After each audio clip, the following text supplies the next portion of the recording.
Glad to have you back on Ibrand Daybreak. And now it's time to go into the discussion we have for you today. A Delta State High Court in Warri has fined ex-Minister of State for Education Kenneth Gbagi for staff abuse, non-report. Gbagi is a Social Democratic Party 2023 governorship candidate in Delta State. He was accused of ordering 4 staff to be unclothed and photographed over a theft case at his Signacious Hotel in Ephraim. Ephraim said between September 17 and 18, 2020, Gbagi used the policeman attached to him to forcefully strip him. The employee recalled how he dumped him inside Gbagi's car, his car boot, and drove to his community. Ephraim told the court that he was tortured and dehumanized alongside 3 other female staff of the hotel. The claimant said they were all stripped naked and paraded publicly for allegedly failing to remit money paid by a guest. He added that Gbagi collected their ATM card and transferred all the money in their bank accounts to the hotel's account. Now, sad story there, but joining us to discuss these, we have a human resource personnel, Rotimi Olakpade. Good morning and thank you for joining us. Good morning. How are you doing this morning? I'm very well. All right, you just listened to the story you read, and it's a sad story actually. As a human resource personnel, let me get your thoughts on it.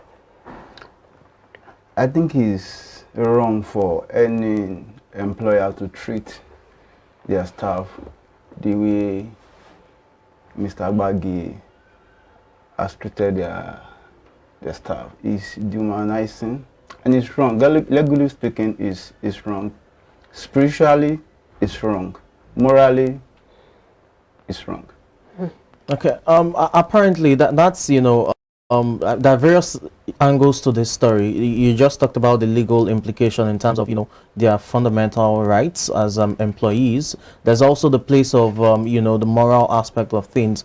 Not forgetting the fact that in terms of workplace, there's that labor act that calls for respect in terms of how employees are treated. As an HR personnel, let's look at this from the angle of toxic workplace. We'll still delve to the fundamental human rights. At what point does a workplace become toxic? It doesn't have to get to this point where a staff is stripped, beaten and all of that, but at what point do you think a workplace becomes toxic? Oh, where a workplace becomes toxic when certain things are not provided. Okay, like the materials you need to work, things you need to work generally, Okay. in which you've been, so to say, begging for those things to come, appealing, you come to us like HR, how can it be sorted? This apparently, as you've said, is bad, spiritually, morally, physically, everything. So at what point does a place of work become, toxic, that you'd probably say the staff there or the employees there should leave? Because it doesn't have to get to the point where they're being stripped naked. When an employee, I've been an employer now. You have invested so much in an organization, financial return on your investment, and you are not seeing all these returns. Certainly, an investor will get angry. Okay. But when an investor gets angry, should he now take laws into his hands and beat up, No. Like I said, it is morally wrong. Okay. And if an employer now, go to that route, dehumanizing a staff, now you cannot employ, engage legal way. You can engage legal way or certain things if for instance, your staff are stealing your things. You can use police legal way to beat them down, to dehumanize them, beating them, strip them naked and all that. Okay, but aside beating, stripping naked now, which is the case of Mr. Gbagi, we've heard cases of employers using some words, or bosses now using some words on the staff. Like, for instance, I had someone say to me that an experience he had, or someone close to him had, his boss was telling him, if you say one more word, I will throw a cup at you. was having a cup of tea in front of him, and said, if you say anyone what, I'll throw this cup at you. Or for instance, things like that, on things like, you know, some derogatory words that shouldn't be used, aside beating up. Now, beating up and using derogatory words, really, is there any difference in a workplace? You know, I've had an experience where I was working in a place, my line manager, so to say, was using those such derogatory words on me. I had to confront him. You know, sometimes if we don't confront the stupidity on our bosses, they may not realize what they are doing is wrong. So what I did then was to confront him, say, "Oga, you don't have right to be using such words on me." To the extent that I went as far as saying, I'm ready to quit the job. You know, as a staff of a place, you need to stand your point. If you don't do that, sometimes the employee and the employers may not really, you need to put worth on yourself for employers to value you. You first value yourself before the employer values. So in this case, I went to my boss, to my line manager, I said, you can't be using this word on me. You know, that settles the whole thing, and that makes the workplace, enjoyable for me for the period I worked before I left there. Okay, let's look at it this way. I mean, you've just said there's probably the need to confront a manager or an employee, a boss that is similarly toxic to you. But what if that confrontation doesn't work? That means the person doesn't change. The person continues to be toxic, either verbally, you know, throwing verbal abuse, or even to the point of almost being physical, like she just, you know, narrated. How then do you advise the employee to, you know, handle such a situation, considering you're an HR personnel? You know, labor law, if you study labor law a bit, is allow employers to move. I think the best employees thing, to move. The best thing is for you to quit the environment. Okay. You will always get another. We know the kind of nation, country we live in, where getting jobs seems more like a Herculean task. And so in that scenario, when you quit and you may be very qualified and not get a job, so what do? Sit at home? In this case, will you allow yourself to keep, to be dehumanized? Dehumanized where you are? So the best thing for you to quit, you usually get another job to do. Like the scenario I painted, I was ready to go. It's not that I've asked something I want to do, because I can't just keep staying in an environment where I've been devalued, so to say. So you understand? Yeah. I was ready to go until I think my confrontation now changes perspective about not just me, everybody working around him.